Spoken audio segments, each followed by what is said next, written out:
Former world champion and legend Mosley said he doubts Floyd Mayweather will come back in 2020. His reasons are, why would Mayweather put his 50-0 record on the line? Even though Mosley makes a valid point, Mayweather be very careful what opponents he'll face, because Mayweather does not want to lose and he wants to make a stack of cash. So if Mayweather believes he can beat Manny Pacquiao, he will make that fight. Multiple reports are saying that Mayweather and Dana White have a deal in place, so we may be looking at definitely a Conor McGregor and Mayweather 2, or he might fight Khabib Nurmagomedov. Two winnable fights for Mayweather in the square circle that naive people will pay for. I will agree with Mosley on this. If there's any doubt that Mayweather could lose to Manny Pacquiao, he will not take the fight. In Manny Pacquiao's last outing, he showed he's still fighting at an elite level. I think Floyd observing Manny. He's going to watch his next fight in April. If there's any slippage, he will proceed to make the fight. We shall see in the next couple of months what's going to happen. On to the next story. Terrence Crawford and Gervonta Davis been on a Twitter war lately. Who was more impressive with their bout against Gamboa? Obviously, Terrence Crawford was, because Gamboa was an undefeated champion and in his prime. Terrence Crawford fought Gamboa 6 years ago, 2014. If we're going by Gamboa's U.S. age, he was 32 years old.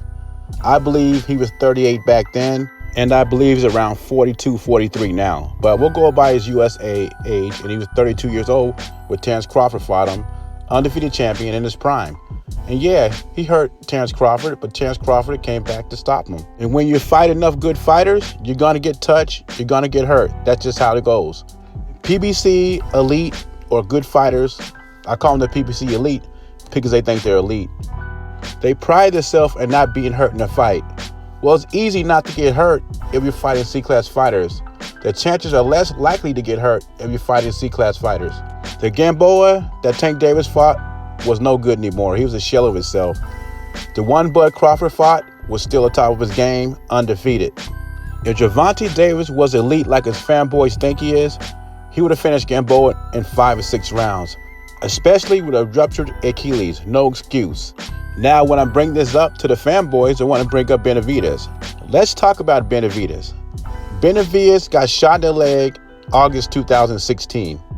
This is according to the ESPN article. He came back 2018, 2 fights before he fought Terrence Crawford, 2 consecutive knockouts. Why wasn't his leg an issue then? If his leg was a big issue, it would happen in those 2 fights he had before he fought Terrence Crawford. The leg became an issue when he started getting beat up. These are facts. So the fanboys ran with that. Oh, he only had 1 leg. He had 1 leg when he started getting beat up. That's when his leg became an excuse. I mean, didn't he have 1 leg when he knocked out his 2 opponents prior to Terrence Crawford? Even if he had 1 leg, he was still an undefeated fighter in his prime, not an old guy from a retirement home with a ruptured Achilles.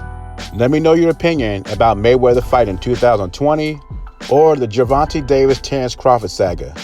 Leave your thoughts and comments below. JBZ, subscribe to the channel. I'm gone.